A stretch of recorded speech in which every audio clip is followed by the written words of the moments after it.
What's up everybody and welcome back to the channel. We are going to do a little showcase on Moloch. It's not going to be an extensive one, okay? There was people in World Chat asking for a representation of him on the Guild Boss. So we will do a slight build and showcase on Moloch. But be aware, you will need other burners in your team, okay? He's not going to be a super carry on his own, or at least that's not what I feel so far. Of course, there's going to be more to unveil, but we need to find that. We need time. Don't forget, using Aptoid and Carzak as your code, you can save yourself money and support me and my channel. It is greatly appreciated. It is in the link in the description below. If you have any questions about installing Aptoid, it's there. It's a simple guide for dummies made by a dummy, which is me. So yeah, thank you for using it. Okay. So Moloch, he is good. I'm not going to go through his skills in this video. I'll talk about it when we're actually good. You know what? Whatever. He does a good amount of 2 stages, 100% attack, 100% burn damage here on his basic, which pairs up nicely with Ben Austin as well. His Falling Meteor, which can be triggered multiple times. Summons 5 meteors, which prioritize attacking different enemies. Each meteor deals 100% attack damage and inflicts 100% attack burn damage. Now remember that 5 meteors will hit a single target if they're the only one there. If there's 5 enemies, it's going to hit one of them each. His passive, he gains 1 layer of Fireball Meteor at the beginning of his turn. When an ally deals detonation damage, there's a 60% chance to get 1 Meteor Shard. The chance is not affected by Affect Hit or Effect Resistance. Every 5 Meteor Shards will be converted into 1 layer of Fireball Meteor. When he has 4 layers of Fireball Meteor, he'll consume all of them and cast Falling Meteor 1 more time, which is a nice amount of damage. Orb Impact increases all allies' attack by 40% for 2 turns. Afterward, deals 100% attack damage to all enemies and inflicts extra destination damage 1 time.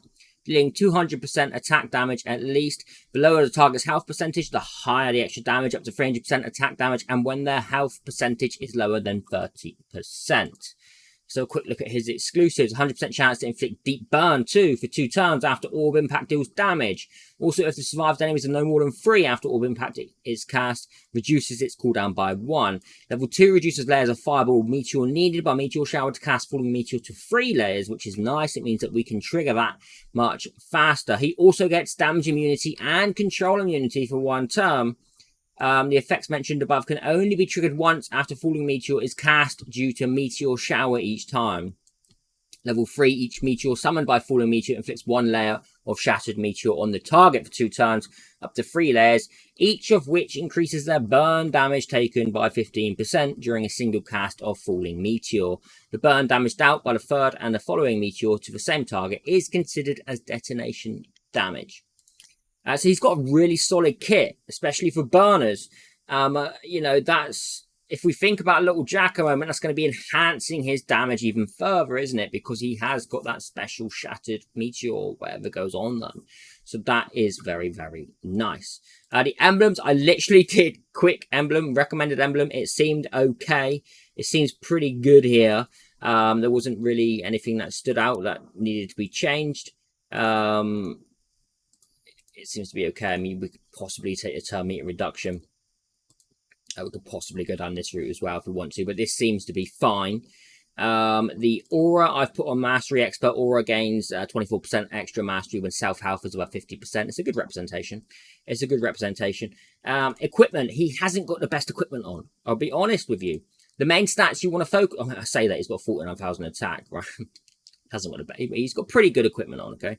Attack recommended. So the main stats you're going to want to go for are attack, Affect Hit, Mastery, and of course some speed.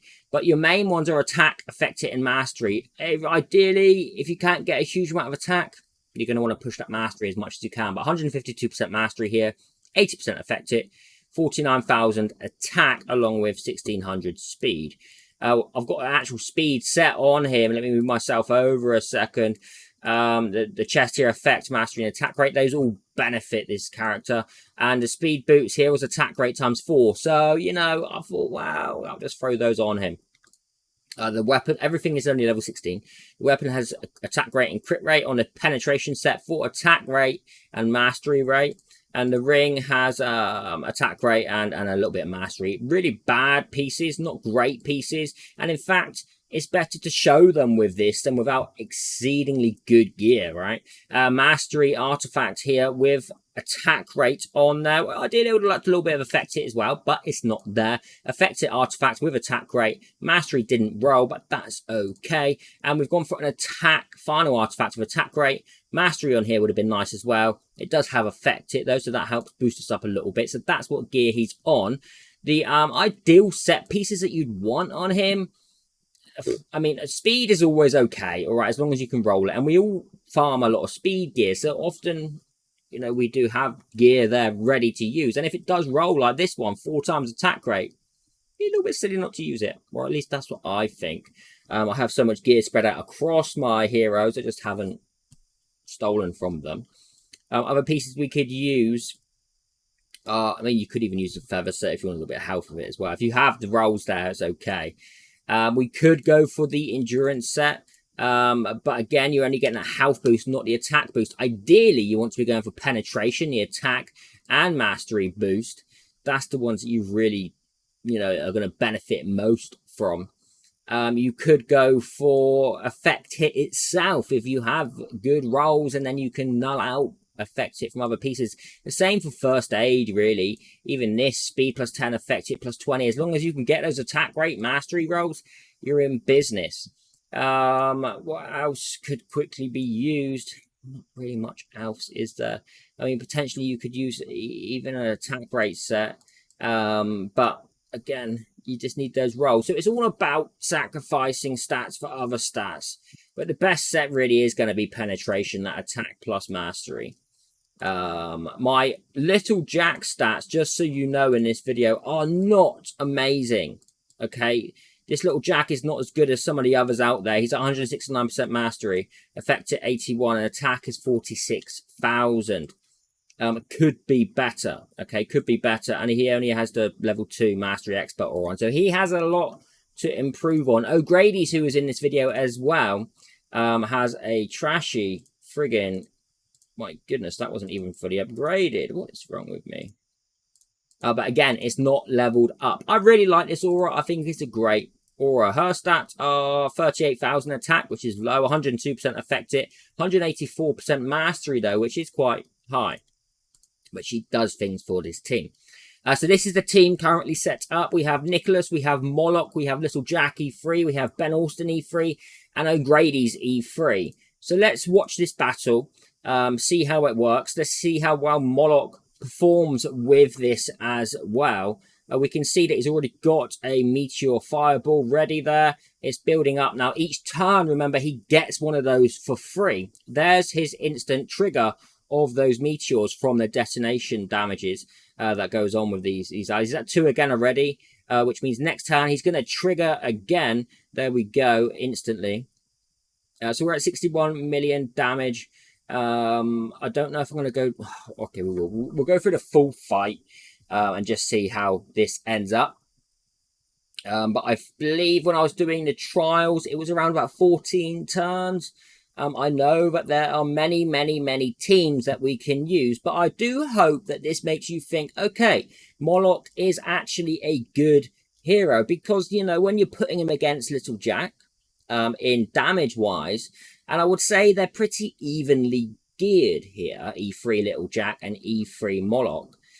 So that's a good representation. Also, you can see the damage immunity that he's getting, meaning he's got good survivability as well throughout the game. I did use him in run 35 in place of my Nidrold. We did clear it. However, it was a little bit slower than when we would use Nidrold. So he can be used elsewhere. I haven't yet tested him out in PvP, but, you know, I think he's a good hero. I really think he is. I don't think anyone could say he's not, because, you know, just pairing him up, look at his damage. He's got that deep burn 2 on. He's actually increasing other burn heroes' damage against the boss as well with that meteorite shard when it lands. Is it actually on the boss now? Hang on. Increases burn damage taken. This is the one here, I believe. This is it here. So he's actually increasing Little Jack's damage as well, which could be vital for some of you in the likes of Wuthering Coast or Broken Lands. So that as well, he's increasing the burn damage. We're nearly there. and it's 11 turns in. This is faster than any of my other teams, actually. We're not using the likes of Lydia in here, who is also very good. We're not using the Raid, but we are using O'Grady's, who is a little bit later on acquired. We are using E4 Santa, and we are using an E3 Little Jack. So there is an argument of, well, okay, you have 2 time-limited heroes in there. You have a mythic hero or a legend hero from the Elemental City, and you also have Moloch. But what I wanted to show you is Moloch has done 161 million damage. Little Jack has done 184 at E3. Now, whether that's me using Little Jack wrong or just not having good enough gear on him, but he's keeping up. He's keeping up with Little Jack's damage, and that in itself is pretty impressive.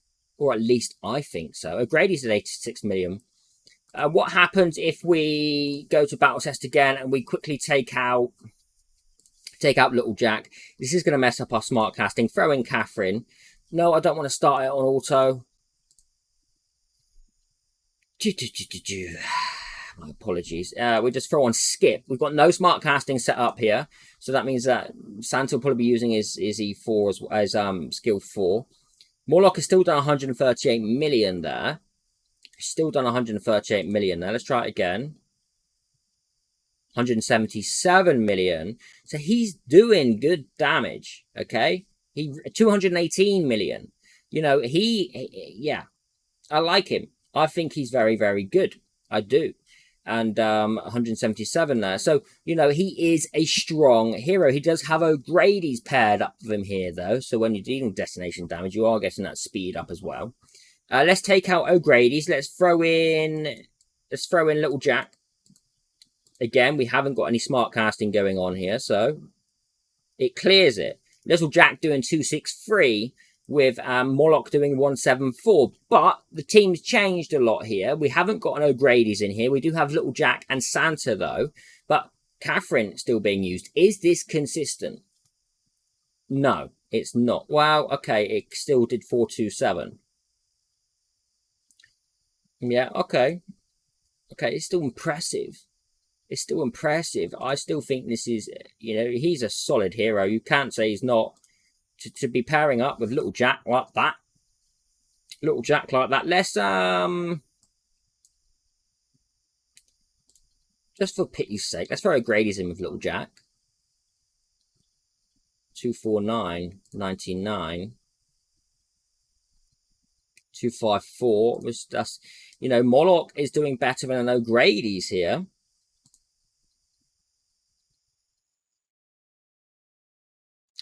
Okay. You know, I think this speaks for itself. I think this speaks for itself. I think that, you know, we can all agree that Moloch is a good, solid hero. Let's just throw him in again for pity's sake. And there you go. It's clearing it. Yeah. I like him. I'm happy I pulled him. I'm happy I put my eyes into him. And we'll be keeping a close eye on him to see how well else he can build up. And in fact, I know Feist isn't going to survive here. He isn't going to survive for long. But because he comes in triggered with burn straight away. Okay, 152. He's just not surviving. He's not surviving. But I just wanted to see what would happen. Because he comes in with that burn initially. So say if Arna triggered it. Okay. You can see what happens when we start to play around with things. Let's throw a Arna in there with Catherine. Yeah. Okay, I mean, that's kind of expected. 170, 77. And let's just throw in sustain a minute. I just want to see how he does on his own with full buffs. He's doing 140 here on his own because every turn he's building up that nuke. He's building up that nuke. And this is what I'm saying about the sustain teams. It's going to be interesting in PvP because if he's given a chance to survive throughout the PvP, he's going to be triggering every 3 turns that meteor. And if that enemy team doesn't have something on them, he is going to obliterate them. That's impressive. I like it. Okay, I will see all of you in the next video. Have a fantastic day or evening wherever you are. Goodbye.